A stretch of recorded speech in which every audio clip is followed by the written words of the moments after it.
merci de m'accueillir cet après-midi. J'aurais le goût de vous dire en commençant que je suis probablement un cas particulier pour un psychologue ou un psychiatre. Parce que j'ai l'impression que j'ai eu 3 carrières. Carrière étant peut-être un bien grand mot, mais quand même. Mais pour savoir où est-ce que je m'en vais, il faudrait peut-être que vous sachiez un petit peu plus d'où je viens. Alors, c'est certain que moi, j'ai eu une enfance à peu près comme tous les gars de mon âge. Hein? Je suis né en 48, alors j'ai grandi sur le plateau Mont-Royal, mais dans la partie pauvre du plateau, sur la rue Papineau, près de la rue Masson, hein? Mais dans une paroisse qu'on disait à l'époque une paroisse riche, Saint-Stanislas de Kostka. C'était la belle époque où on avait un curé, 7 vicaires, puis un régiment de religieuses qui s'occupait du presbytère puis de l'Église. Alors, vous voyez que ça l'a changé aujourd'hui. Je ne suis pas certain qu'il y ait un curé à plein temps. Il n'y a certainement plus de religieuses et il n'y a absolument pas de vicaire. Alors, donc, j'ai fait mon cours primaire dans la paroisse, mais ce qui a été peut-être marquant dans ma vie, ça a été de quitter le milieu pour m'en aller faire mon cours classique. Et à ce moment-là, à la fin de la 7e année, les bons frères espéraient bien que je m'en aille à la prairie, mais finalement, je leur ai joint à Villaintot. Je suis allé chez les Jésuites. Alors, je suis parti pour le collège Saint-Ignace, qui était, ce qu'on disait à l'époque, le collège des moins bien nantis. C'était un collège tout simple. Il y avait bien sûr Sainte-Marie, puis il y avait évidemment Jean de Brébeuf, mais Sainte-Marie, on le connaissait très peu. Et à l'époque, Saint-Ignace, c'était encore, et ça l'a changé dans les années où je suis arrivé, c'était encore considéré comme un petit séminaire de la Compagnie de Jésus. Alors, ça voulait dire que ceux qui y allaient prétendaient peut-être un jour soit devenir prêtre ou soit entrer dans la compagnie. Mais éventuellement, ce statut-là est tombé. Le collège qui était à Rosemont est déménagé à Huntsic.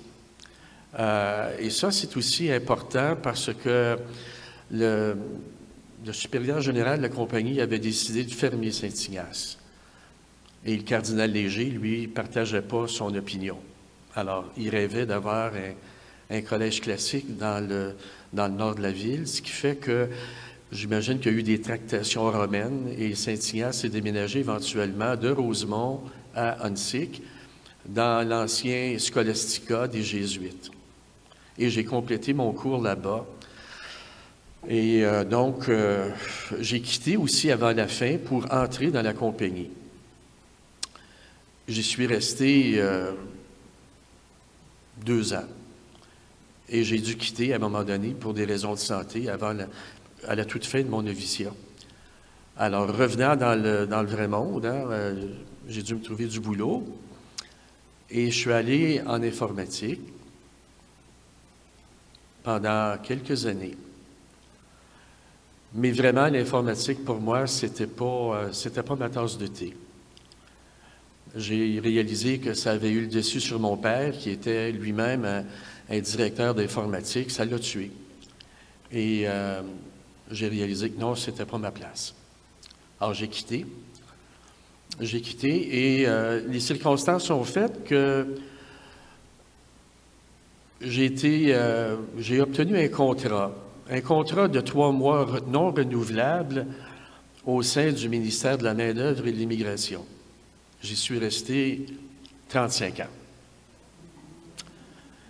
Mais tout ça, ça n'aurait pas grand sens si je ne vous disais pas qu'au moment de mes études classiques, à un moment donné, un préfet de discipline qui trouvait que j'étais peut-être un petit peu trop introverti m'a dit ça te ferait du bien que tu sors de ta coquille, alors tu vas aller dans l'armée.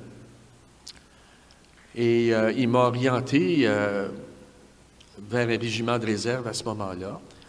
J'y suis entré donc avec la signature de mon père, parce que je n'avais pas l'âge légal pour l'enrôlement. Et j'y suis resté pendant 43 ans. Alors, vous voyez, quand je vous disais que je suis un cas pour les psychologues et les psychiatres, hein, déjà, il y a deux dimensions là, qui... mais à la base de ça, quand je suis arrivé au sein du régiment, évidemment, j'étais le plus jeune dans un bataillon d'infanterie.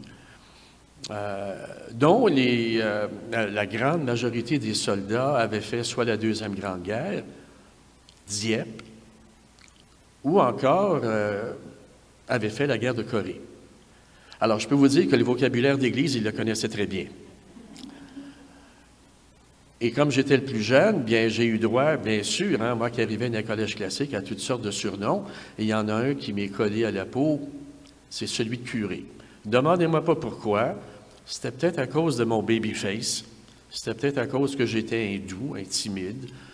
Mais en tout cas, ça m'a collé à la peau durant toute la période où j'ai servi dans les forces.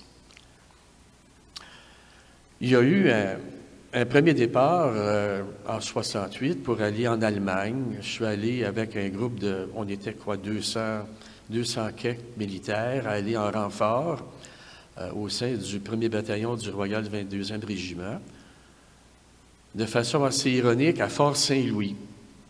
Vous voyez, Fort Saint-Louis, où j'étais là pendant quelques mois. Ça devait être un séjour rapide pour les grandes manœuvres d'automne, mais rappelons-nous qu'en 68, il y a eu l'invasion de la Tchécoslovaquie, ce qui fait qu'on est demeuré beaucoup plus longtemps que prévu.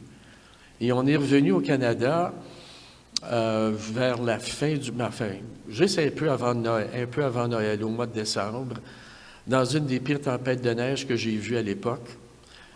Probablement parce qu'on n'avait pas de tenue d'hiver, on était encore en tenue d'été. Ils n'avaient pas cru bon de nous habiller pour l'hiver. Et donc, retour à Trenton, Petawawa, puis ensuite éventuellement Valcartier, puis on reprend le boulot.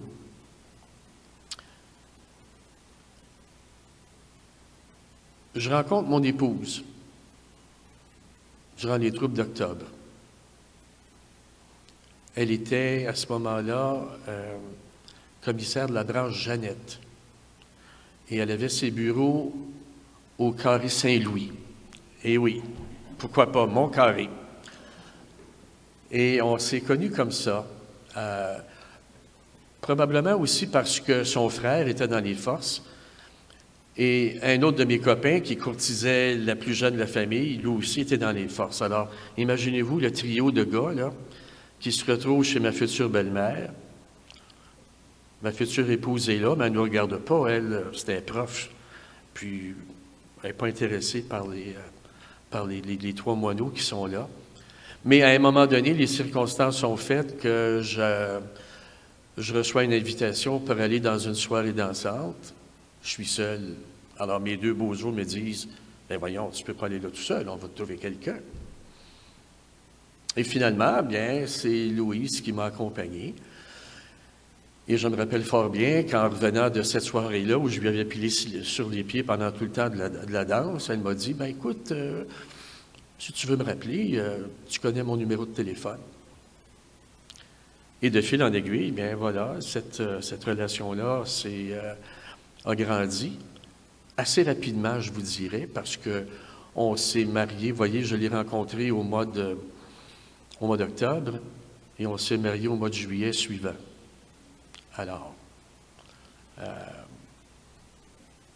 un fait intéressant, à un moment donné, Louise me demande quel âge j'avais, pensant que j'avais le même âge qu'elle. Or, j'étais 5 ans plus jeune que Louise.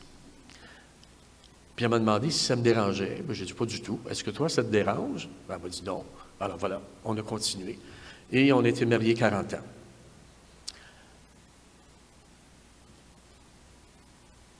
Évidemment, la vie continue. Je vous parlais tantôt de mon contrat au sein du ministère.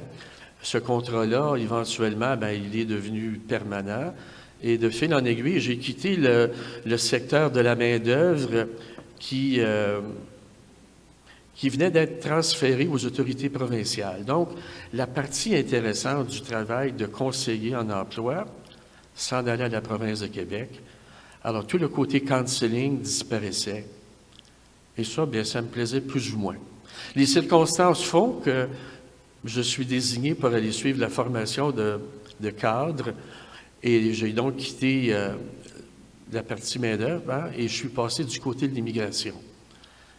Et je n'ai jamais voulu revenir du côté des services de main-d'œuvre. Je suis toujours demeuré à l'immigration. J'ai occupé différents postes de surveillant d'équipe, directeur des opérations à l'aéroport de Dorval, spécialiste de programme, à l'exécution de la loi. Et par la suite, je suis devenu porte-parole principal du ministère pour la région du Québec. Et à travers ça, il y a eu un segment d'environ 2 ans affecté comme adjoint ministériel au cabinet de la ministre à Ottawa. Mais je vous dirais que parallèlement à ça, là, la vie dans les forces, ça continuait. Et donc, j'ai gravi les échelons à travers les promotions, à travers les différents cours, jusqu'à devenir éventuellement sergent-major régimentaire de mon bataillon. Et c'était un mandat de 2 ans. Par la suite, j'ai été affecté comme chef instructeur à l'école de combat à Longue-Pointe, à la garnison de Longue-Pointe, où là, je n'ai pas été tellement longtemps parce que le nouveau commandant du district à ce moment-là, qui avait été mon ancien colonel au régiment, est venu me chercher. Il voulait avoir un sergent-major. Alors, j'ai quitté le district. J'ai fait 2 ans avec lui, puis par la suite, j'ai été nommé au niveau du secteur. Alors, dans le jargon d'aujourd'hui, on dirait sergent-major d'une brigade et sergent-major divisionnaire. Et j'ai été là un bon 4 ans, 5 ans. Jusqu'au moment où le commandant du secteur, qui était général, était promu à ce moment-là major général, puis il devait quitter pour Ottawa. Alors, la coutume veut que quand le commandant part, le sergent-major part également. Alors, on m'a demandé de prendre mon brevet d'officier et j'ai plutôt opté d'aller du côté des communications. Donc, j'ai quitté les armes de combat pour passer aux communications. Ce qui avait été, dans le fond, dans les dernières années, là, au sein du ministère de la Citoyenneté et de l'Immigration, mon travail principal. Alors, première affectation en communication, la crise d'Oka. Alors, ça commence bien. Ça a été quand même des semaines fort intéressantes, ça a été captivant. Il y aurait plein d'histoires à raconter ici que je ne raconterai pas. Mais ça a été une expérience de terrain vraiment exceptionnelle. Et par la suite, bien, j'ai continué à être affecté au bureau régional des affaires publiques de la Défense à Montréal.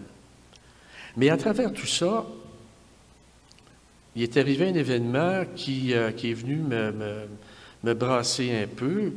Ça faisait déjà un petit bout de temps que je me sentais interpellé par le diaconat permanent. Diaconat permanent.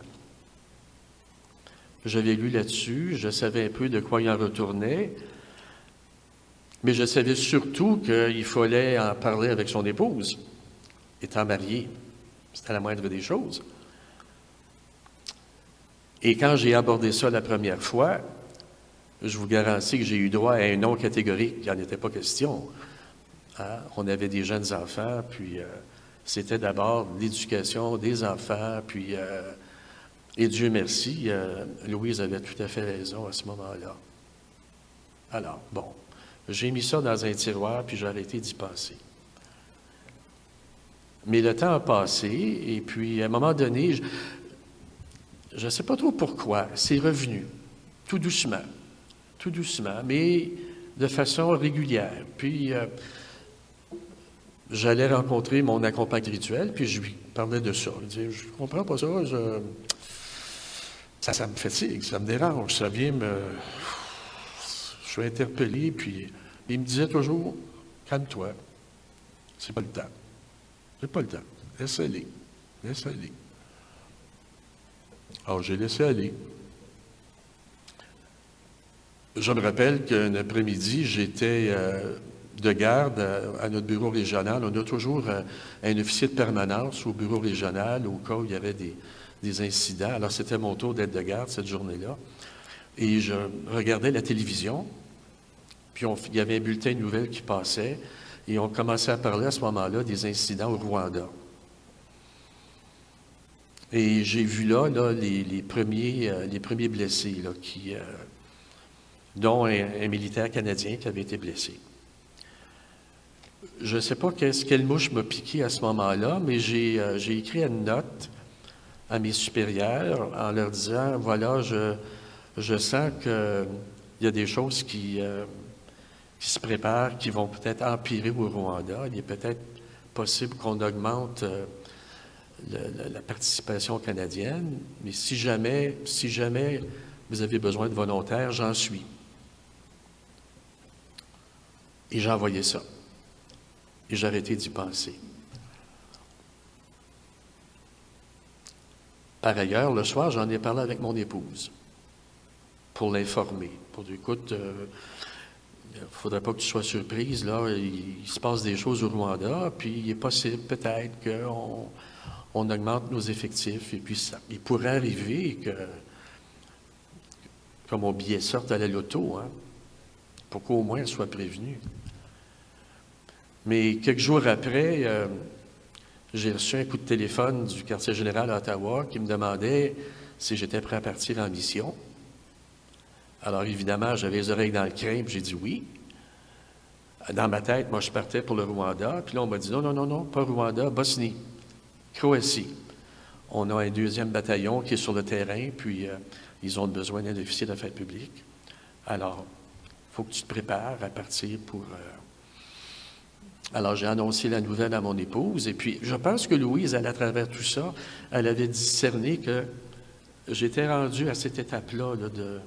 Et puis pourquoi, dans le fond, pourquoi vouloir aller là-bas? En fait, ça répète le Rwanda, ça a été la Croatie. Je pense qu'il y avait quelque chose en moi qui voulait que j'aille un peu plus loin. Vous savez, c'était tellement facile de rester assis sur ses lauriers, puis regarder les choses arriver. Puis j'avais dit à une journaliste qui m'avait interviewé que j'étais comme un peu fatigué d'être assis dans mon fauteuil rose. Ça a fait la première page du Journal de Montréal. Mais dans le fond, qu'est-ce que je voulais dire par là? C'est que je ressentais intérieurement un besoin d'aller plus loin. C'est mystérieux, cette affaire-là. Sur le moment, je n'ai pas poussé plus loin la réflexion. J'étais là-dedans, bon, et puis avec mon ministère civil, il n'y avait pas de problème à me laisser partir. Donc, à partir du moment où le téléphone est entré, bien 10 jours après, je débarquais à Zagreb, ce qui a été ma première mission en théâtre opérationnel. Ce qui devait être une mission de maintien de la paix. En débarquant de l'avion à Zagreb, ça sautait. Il y avait des mines un peu partout. Puis, alors, on a réalisé, puis j'étais pas le seul, on arrivait, je m'étais joint à un groupe qui partait de Valcartier à ce moment-là. On a réalisé qu'on embarquait dans une autre aventure que celle d'une mission simple de maintien de la paix. Alors, j'ai passé 7 mois, à peu près, en Croatie, dans les Balkans, Croatie, Bosnie, dans une mission qui a été, pour moi, la plus, avec le recul du temps, probablement la plus difficile. Probablement la plus difficile, à cause de la nature même de la mission. Et on parle de maintien de la paix. On n'a jamais maintenu la paix. On nous demandait d'escorter des convois d'aide humanitaire qui se rendaient à peu près pas là où ils devaient se rendre, avec de l'équipement qui, à l'époque, était inadéquat. Vous savez, on ne fait pas grand-chose avec un pistolet ou avec un fusil d'assaut devant des chars d'assaut ou devant des gars qui sont armés avec des kalachnikovs, puis des lance-roquettes, puis des mortiers. Ça a été, pour moi, comme pour beaucoup de mes confrères d'armes, un grand moment de frustration. Puis d'être plongé aussi dans un génocide. Ça ne s'oublie pas. Mais pendant cette période-là, au moment de partir, j'avais eu la chance de reparler avec mon mon accompagnateur spirituel pour lui dire, ben voilà, je vais partir en mission, mais il y a cette affaire-là du diaconat là, qui n'arrête pas de me tirailler, ça me taraude, ça me fatigue. Puis j'ose pas en parler avec ma femme. Puis il m'a dit, écoute, tu pars pour 7 mois, prends ça comme une grande retraite. Tu vas avoir le temps de... Tu prendras le temps de réfléchir, puis de discerner là-dedans, puis... Alors, j'ai suivi son conseil.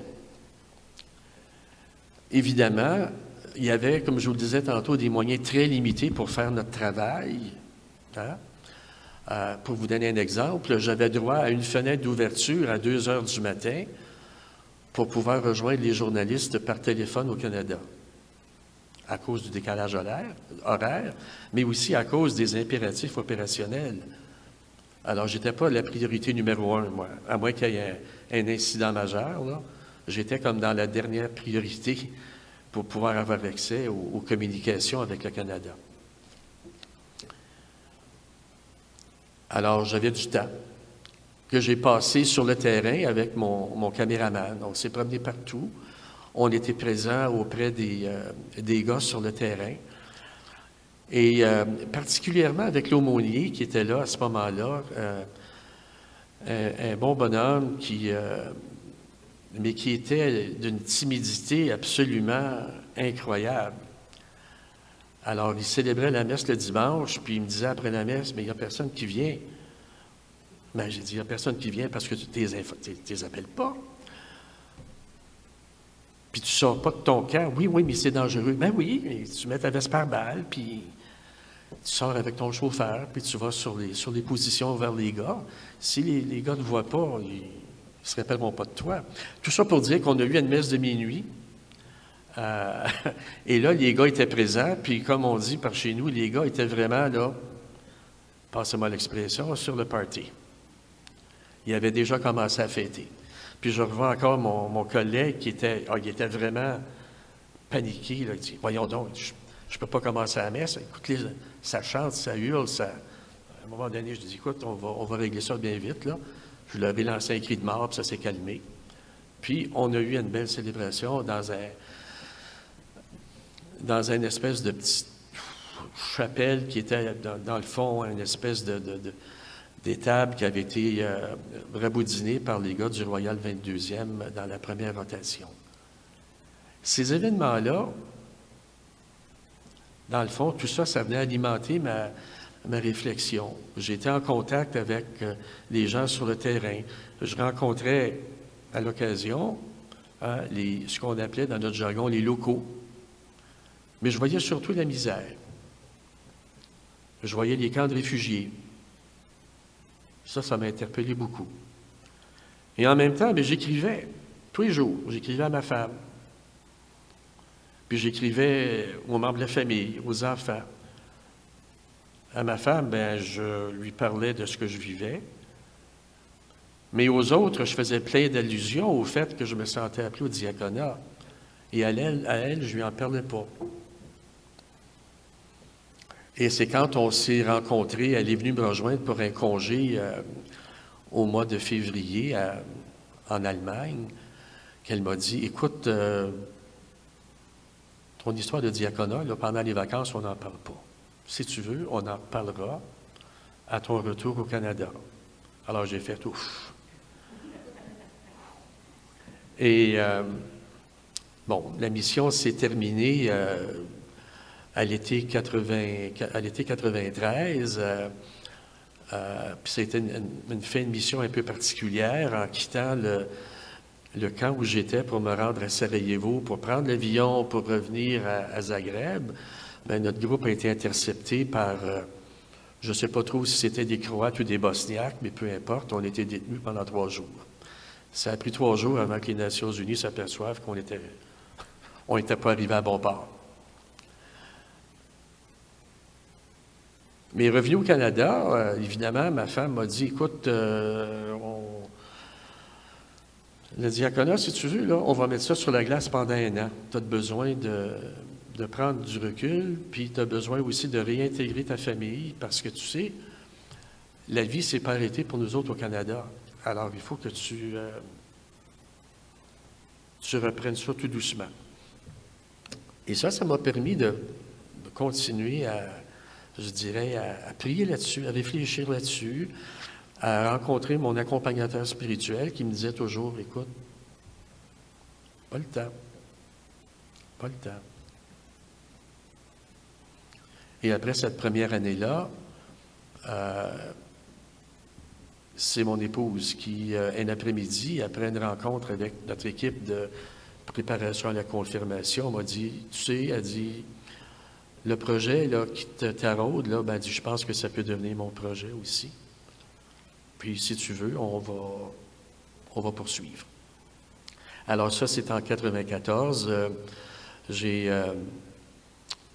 rencontré les autorités diocésaines, on a passé des entrevues, bon, la sélection, tout ça. Et j'ai débuté ma formation au Grand Séminaire en 94 pour être ordonné diacre permanent finalement en 2001. Parce qu'à travers ça, il y a eu d'autres déploiements, il y a eu d'autres missions. Mais je pense qu'à travers ça, ce qui est venu dans le fond, je dirais, enrichir ce cheminement-là, c'était le contact avec les personnes. Au retour à Montréal, j'avais été affecté à un programme spécial pour les réfugiés. Alors, j'ai été appelé très, très, très directement à travailler avec les réfugiés, avec les demandeurs d'asile en particulier. Et ça venait vraiment me chercher. Puis je me disais à moi-même, mais pourquoi ça vient me déranger comme ça? Comment ça se fait? Et j'ai réalisé, et puis les années passant, je réalise encore davantage que, dans le fond, ce qui m'habitait à ce moment-là, c'était la question du service. C'est la question du service. Et j'y ai vu, dans le fond, là-dedans, une espèce de cheminement. Pas vu ça du premier coup, là. C'est venu tranquillement.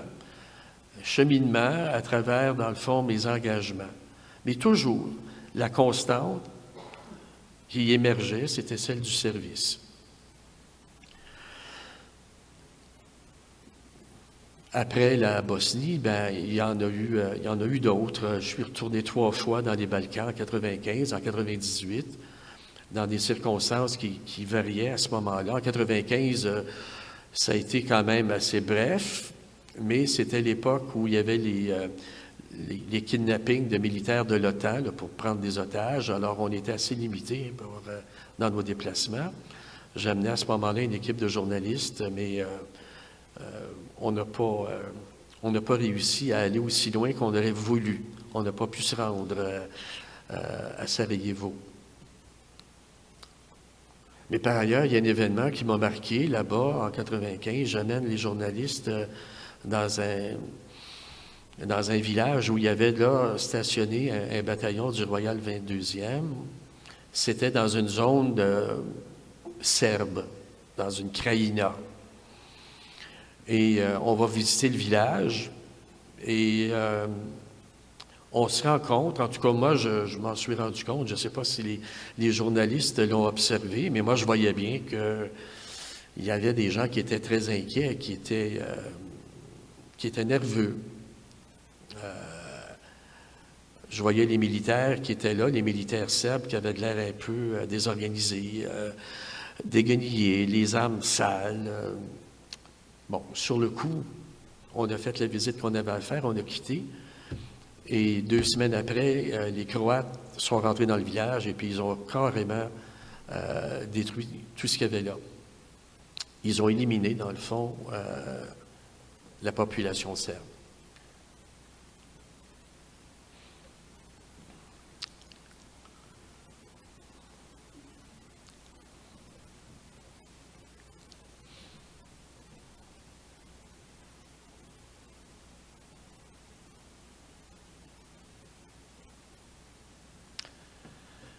Ça a été marquant. Je revois encore ces personnes-là, je revois encore des visages à l'occasion. Et ça a été comme un raz-de-marée, c'était comme un bulldozer. Hein? Et là, le gouvernement a annoncé que dorénavant, en Croatie, il n'y avait plus de Serbes. Puis je me disais à moi-même, mais comment diable se fait-il qu'on puisse encore, à ce moment-là, en arriver à à se détruire comme ça. En 92, j'avais observé la même chose dans des villages où on était passé, où il n'y avait plus âme qui vive. Hein. Même les oiseaux avaient abandonné les villages. Il y avait plus de... Et c'est ça qui était terrifiant, c'était de ne rien entendre.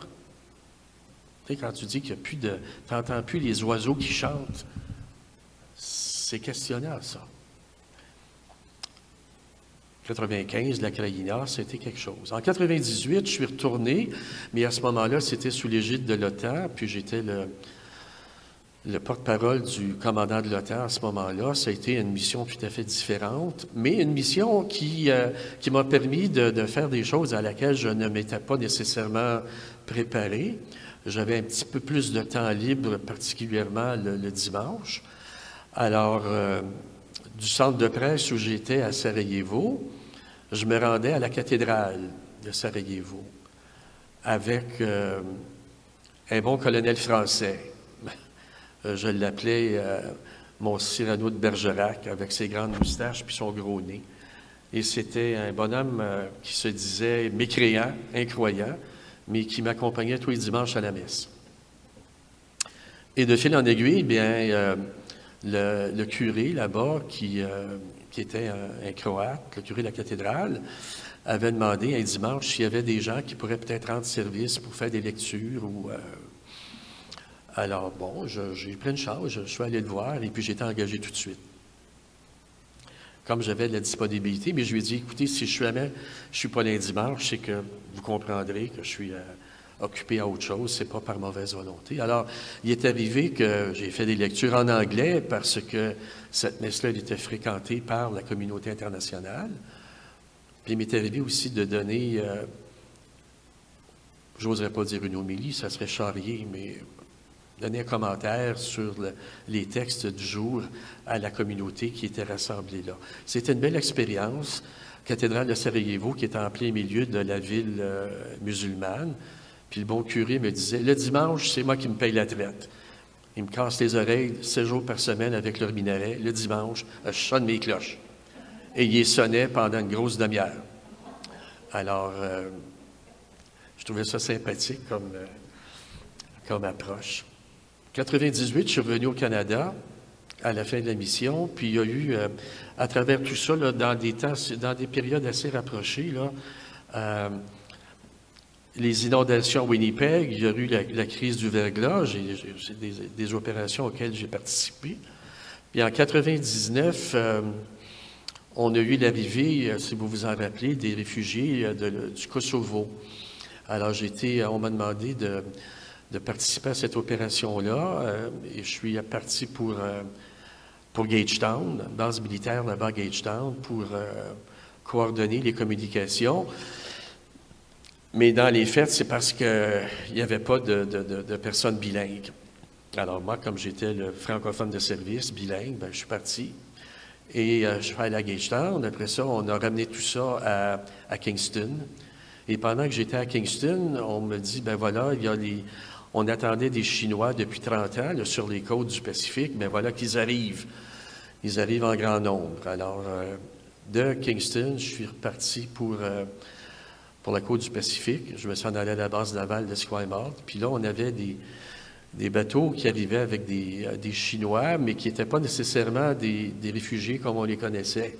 C'était plutôt des gens de la triade. Et puis, il y a eu des mesures particulières pour s'en occuper. Et pendant que j'étais là-bas, ben, un autre coup de téléphone du QG qui me dit, bon, serais-tu prêt à partir pour une mission sur le plateau du Golan? Il va y avoir des négociations pour le cessez-le-feu, le traité de paix entre Israël et la Syrie.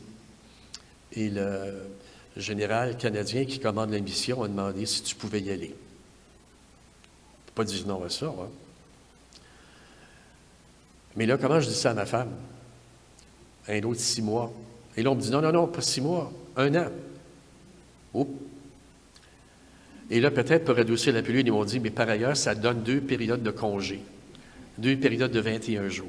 Alors, je me dis, ça va être comme on dit, le selling point à madame. Parce que j'ai pu la convaincre, écoute, vois-tu, je vais partir sur le Golan, puis on va pouvoir se retrouver en Europe 2 fois au lieu d'une. On va pouvoir visiter à notre goût, puis ça va être intéressant. Puis il y avait toujours, pendant cette période-là, le cheminement du diaconat qui se poursuivait. Hein? C'était pas fini, cette affaire-là. Et je suis donc parti, et mon épouse est venue me rejoindre pour une première période sur le Golan. Et en revenant d'une visite dans les alentours, une journée, elle me dit, tu sais, elle dit, j'ai arrêté de me battre avec lui. Elle dit, ça fait un sacré bon bout de temps que je me bats avec lui pour essayer de le convaincre que c'est pas ta vocation. Mais elle dit, réellement, elle dit, depuis que je suis arrivé, là, elle dit, je me suis aperçu que je veux savoir comment les gars se comportaient avec toi, puis comment tu interagissais avec eux. Elle dit, je me rends compte que oui. Elle dit, je suis prêt à dire mon oui, puis à ce moment-là, ça va être un oui complet, sans arrière-pensée. Ouf! Alors, la période sur le Golan, elle était intense. Hein? C'était une année durant laquelle ça s'est vraiment poursuivi, cette réflexion-là. Parce que, vous savez, il n'y avait rien de gagné. Hein? Même si mon épouse m'avait donné son platchette, moi, j'avais encore des doutes dans ma tête. Est-ce que je me trompe? Est-ce que je réponds vraiment à un appel du Seigneur?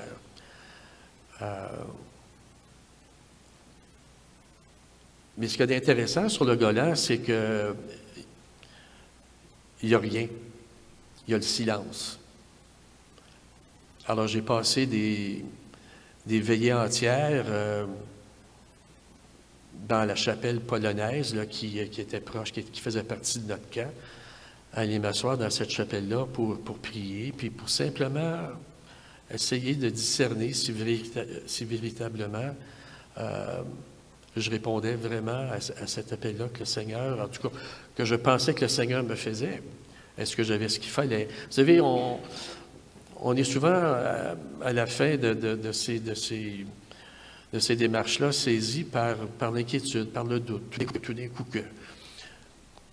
Puis finalement, je me suis dit, bien, il y a peut-être un peu d'orgueil là-dedans. Si le Seigneur t'appelle, il va t'y amener, puis apprends-donc à t'abandonner. Alors, revenant au Canada, bien, j'ai passé mon examen de juridiction, puis j'ai été ordonné quelques mois après, en 2001. En fait, le premier et le seul diacre de l'année 2001.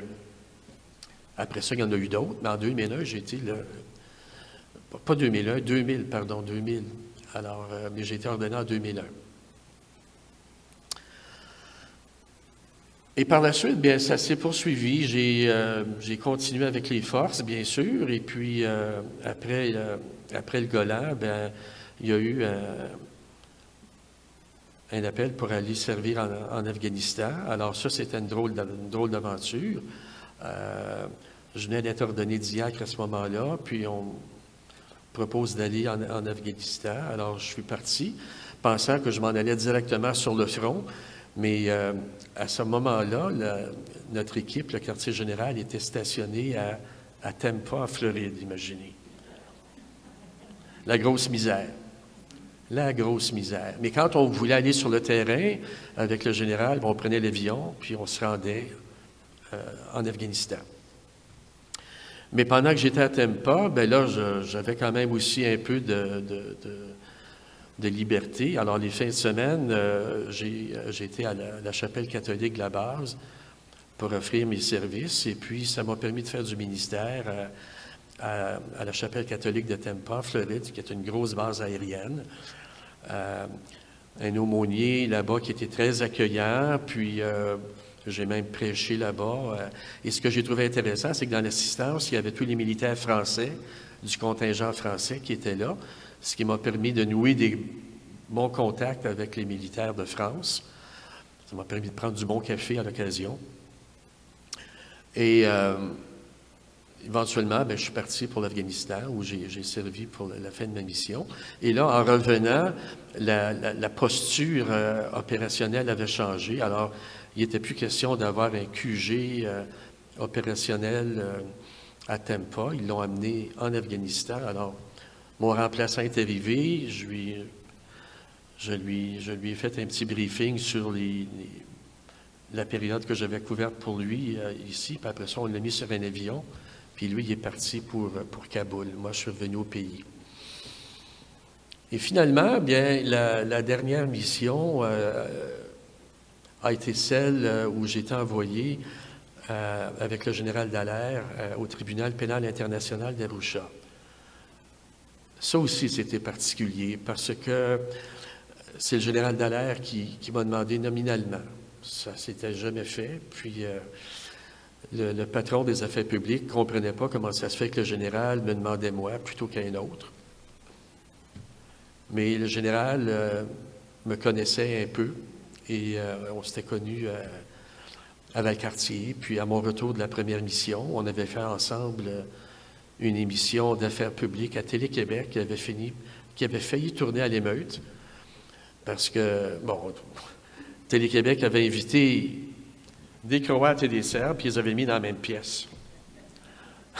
Puis nous autres, on était comme des backbenchers en arrière, vous savez.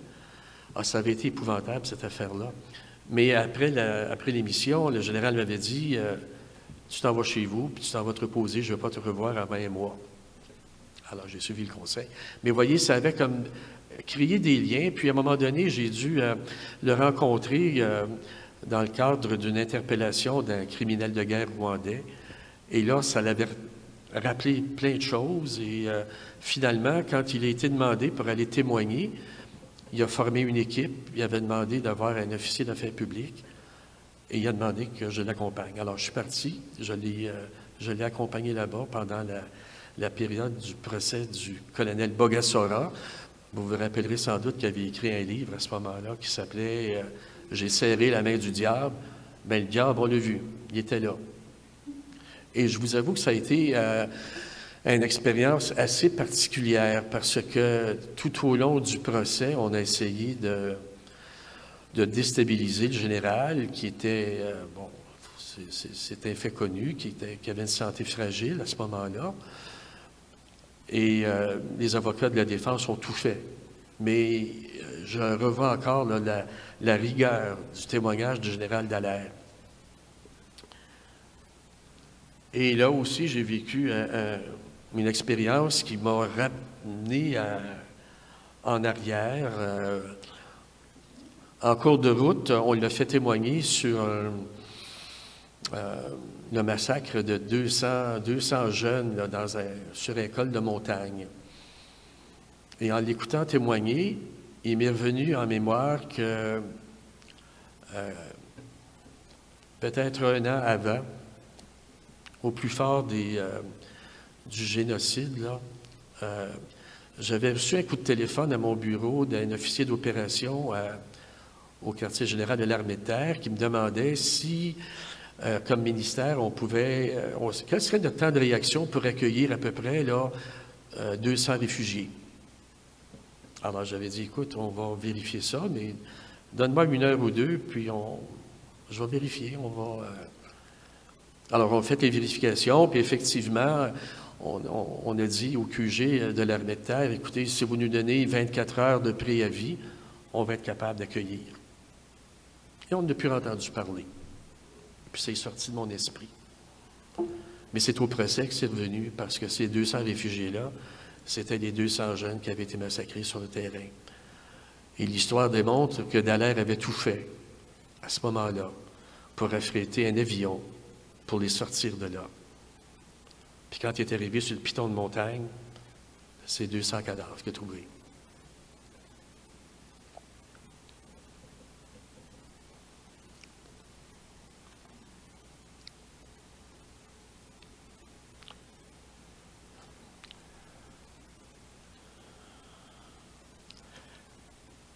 Alors ça, c'était la dernière mission à laquelle j'ai participé comme telle, parce que dans le cours des événements, mon épouse a eu un diagnostic de cancer, qui s'est avéré être un cancer des os. Alors là, c'était plus le temps de quitter le pays.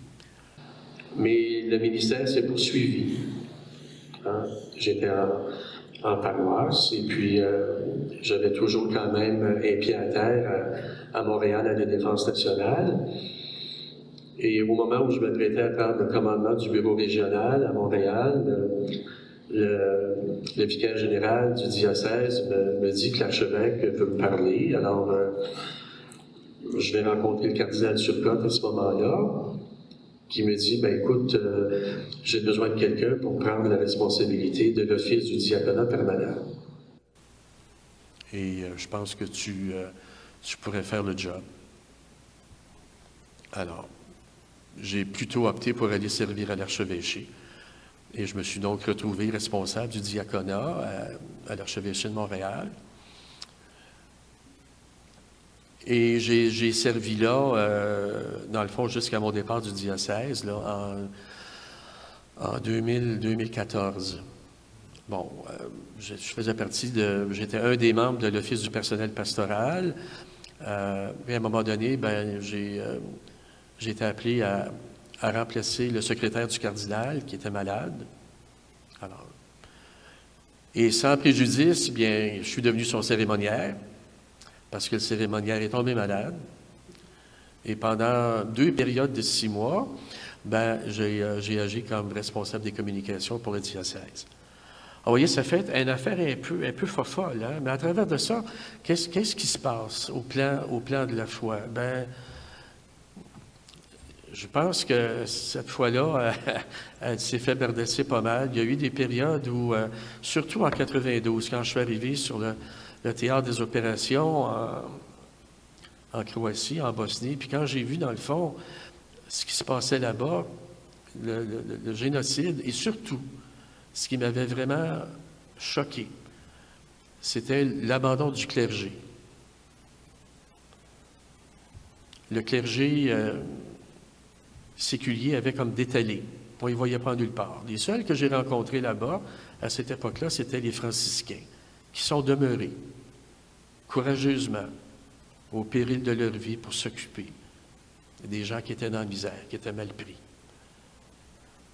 Ça n'a pas été dit très fort publiquement, mais à Sarajevo, l'Église des franciscains a servi de mosquée à un moment donné, parce que c'était trop risqué pour les musulmans de se faire voir dans les mosquées.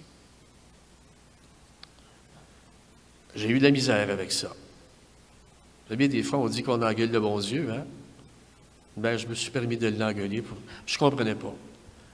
Comment se fait-il? Comment se fait-il? Mais tout ça, dans le fond, en rétrospective, c'est venu comme me permettre d'affiner, oui, d'affiner ma foi. Puis même si par moment j'aurais eu le goût de tout sacrer cela, je me disais non, il y a quelque chose à faire, il faut continuer. Et vous voyez, cette ligne du service, elle s'est maintenue tout au long. Puis je pense que c'est ça qui continue. Bien sûr, arrive 60 ans, puis les forces nous montrent le chemin de la porte, hein, puis autant on était appréciés pendant toutes ces années-là, le lendemain matin, ils ne nous reconnaissent plus. C'est comme ça. Ça a toujours été comme ça. Alors, il ne faut pas non plus, vous savez, se casser la tête trop, hein. On le sait que ça va arriver, puis quand ça arrive, bien, on tourne la page et puis on continue à avancer. Mais j'ai réalisé au fil des ans que le Seigneur travaille de façon très, très mystérieuse. Il travaille à son heure, il travaille à sa manière. Vraiment à sa manière. Il y a des choses que je n'aurais pas soupçonnées arriver. Vous savez, moi, je n'avais jamais prévu, j'avais même jamais contemplé l'idée de devenir prêtre. J'étais diacre permanent. Diacre permanent, le mot le dit bien, hein, on est dans le fond intégré de façon permanente dans l'ordre des diacres. Et la règle à l'époque disait, ben diacre permanent, tu demeures diacre. Et si l'épouse décède dans le cas d'un couple marié, ben le diacre est assujetti au célibat, mais demeure diacre. Alors voilà qu'un de ces bons matins, alors que j'accompagne le cardinal Turcotte pour la canonisation du frère André à Rome, au retour d'une réunion de travail, le vicaire général, qui était son entremetteur, me lance à brûle-pourpoint comme ça, puis je revois très bien, on montait les marches qui nous amenaient à la Trinité des Monts. Puis ceux qui ont peut-être été dans ce coin-là, vous savez qu'il y en a des marches. Puis il me lance comme ça, tu n'as jamais pensé à devenir prêtre? Ben, j'ai dit, ben non. Et là, je fige. Mais je dis, pourquoi vous me posez la question? Vous le savez que je ne peux pas. Voyons donc, je suis diacre permanent. Il dit, écoute, il dit, le cardinal te regarde aller depuis un an, là, puis il voudrait t'en parler à ton retour à Montréal. Ça m'a scié les jambes. Je ne comprenais pas. Je suis remonté à ma chambre, puis j'ai braillé toute la nuit.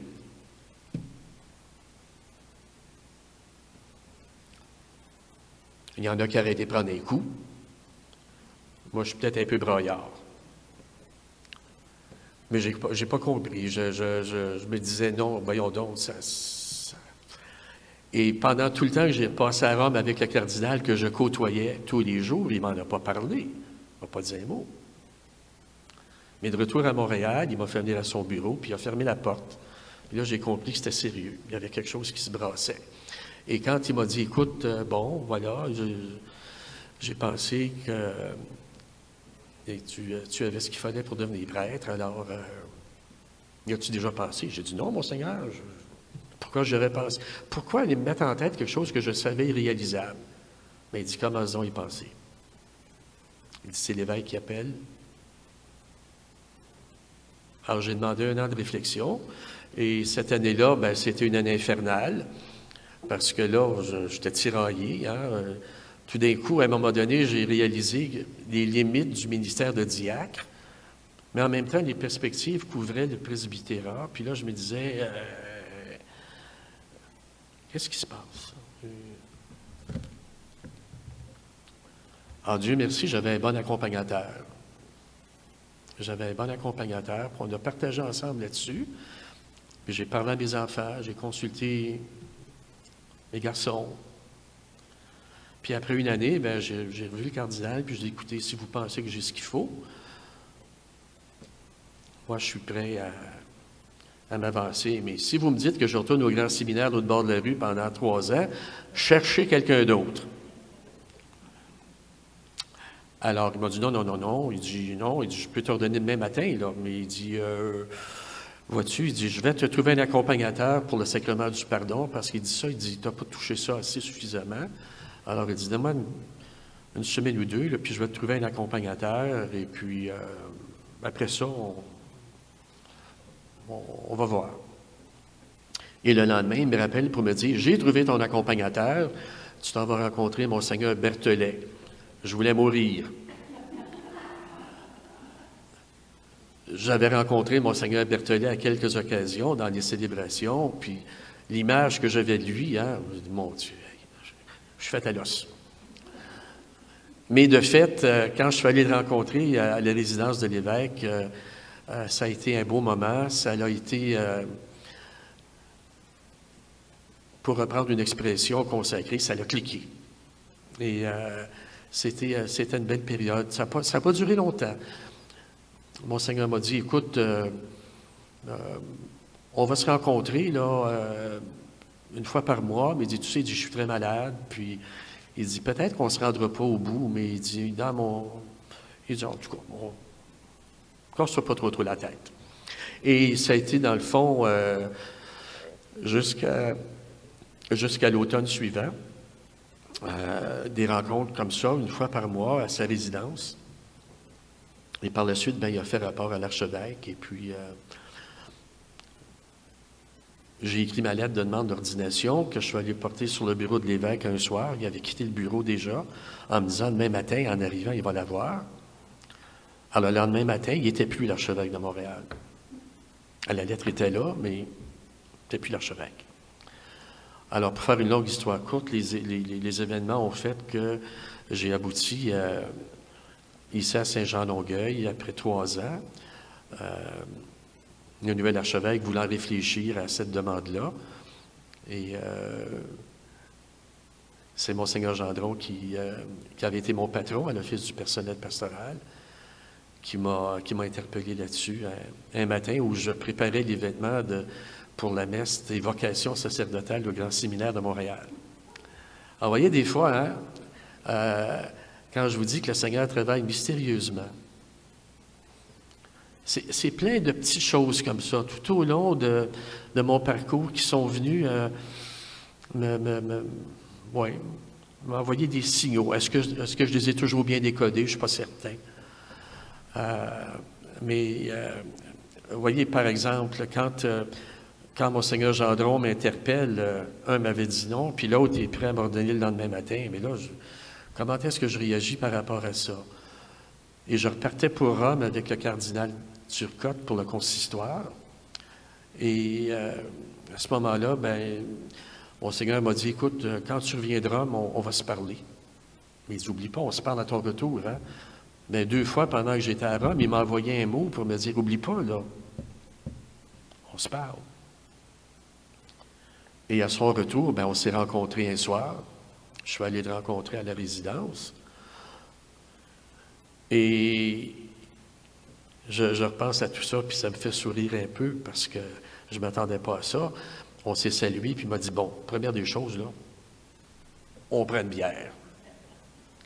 Alors, Monseigneur Gendron, pour ceux qui le connaissent, est un amateur de Stella Artois. Alors, on a pris une bière tranquillement. On a placoté de tout et de rien. Et finalement, on est tombé dans le vif du sujet. Puis il m'a dit, écoute, moi, là, je suis prêt. Et toi? Mais moi, j'ai dit, Monseigneur, si vous êtes prêt, moi, je suis prêt à m'avancer.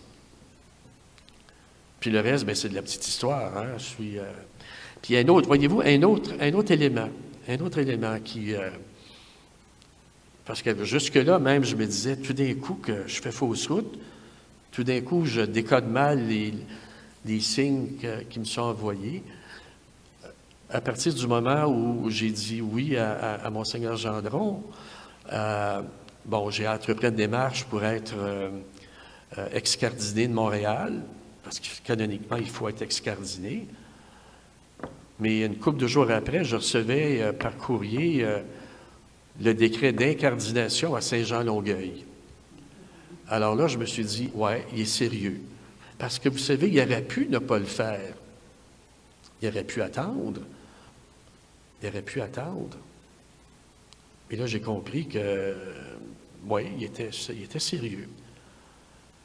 Puis un autre signe qui m'est arrivé comme ça, tout à fait de façon inattendue, une couple de jours après, je reçois un coup de téléphone de Monseigneur Simard, qui est l'évêque de Valleyfield, qui me propose d'aller dans son diocèse. J'ai dit, Monseigneur Noël, malheureusement, je me suis déjà commis à Saint-Jean-Longueuil. Vous êtes 3-4 jours trop tard. Encore aujourd'hui, il m'en veut encore. On dit ça à la blague, mais voyez, là, je me suis dit, OK, mon directeur, mon accompagnateur m'avait dit, tu vas avoir des signes qui vont venir valider des choses. Ces signes-là, je les ai eus. L'influence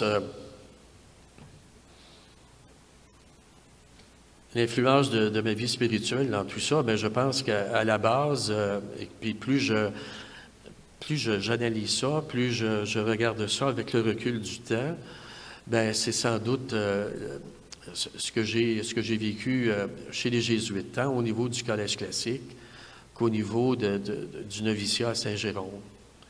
Et pour moi, cette base-là, c'était celle qui m'a guidé tout au long de ma vie jusqu'à maintenant. L'engagement, la ligne du service, dans l'obéissance. Et puis, si j'avais, dans le fond, à mettre une étiquette sur ce qui m'habite, c'est, dans le fond, la contemplation dans l'action. C'est une caractéristique que j'avais trouvée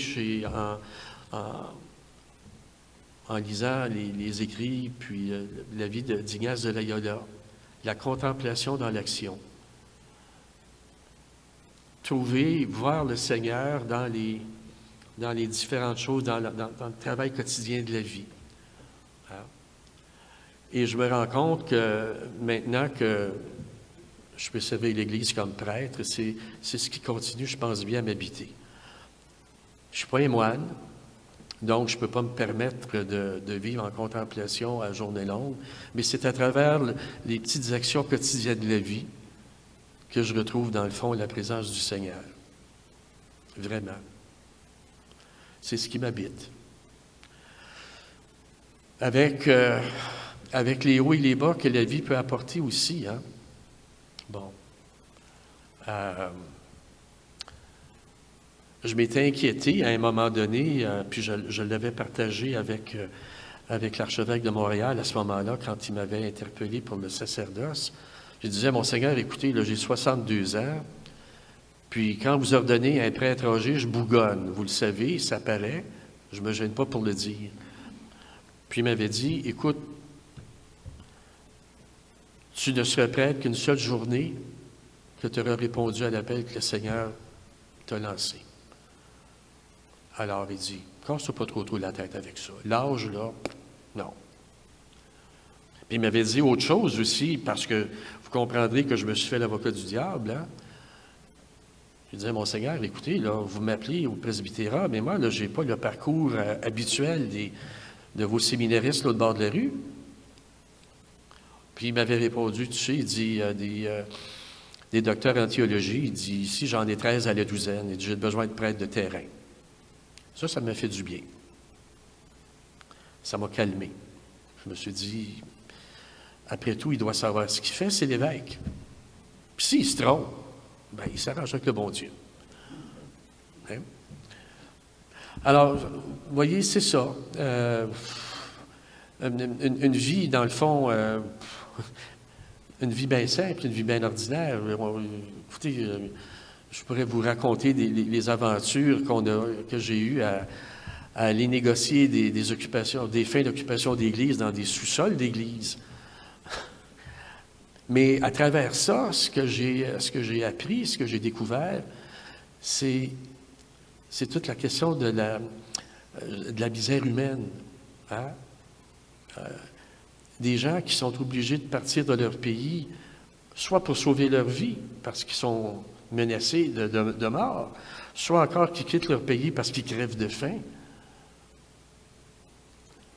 Et puis nous, ici, hein, qui, à un moment donné, avions tellement de difficultés à les accueillir, parce qu'on disait toujours, ils viennent voler nos jobs. Avec aussi des outils législatifs qui étaient plus adaptés à la réalité d'aujourd'hui.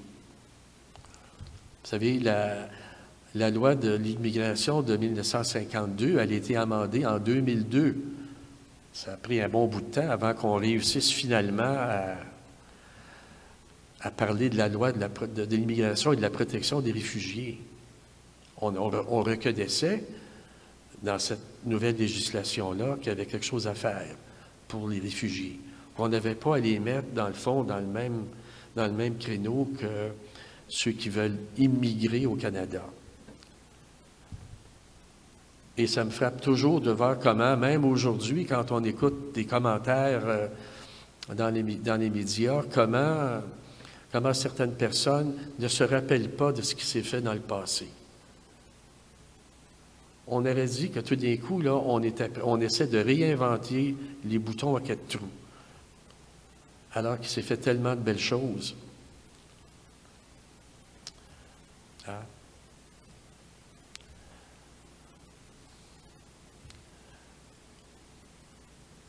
Moi, est-ce que tout ça va mener? Où est-ce que tout ça va me mener? Je ne le sais trop. Puis, vous savez, finalement, ça a plus ou moins d'importance.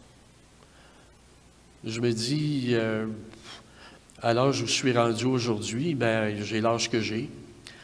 Je trimballe avec moi un vieux compagnon de voyage que j'ai appelé sciatique.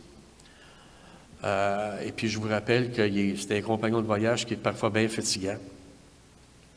Mais en rétrospective, je me dis, tant que le Seigneur me donne, en fond, la capacité d'être capable de me tenir sur mes deux jambes, puis de garder un petit peu de validité entre les deux oreilles, bien, allons-y, fonçons. Fonçons. pour le reste, bien mon Dieu, je confie ça à sa bonté à lui. Il sait où est-ce qu'il s'en va. Puis, alors voilà, moi je pense que là, je ne voudrais pas non plus devenir redondant, puis vous endormir sur vos chaises. Mais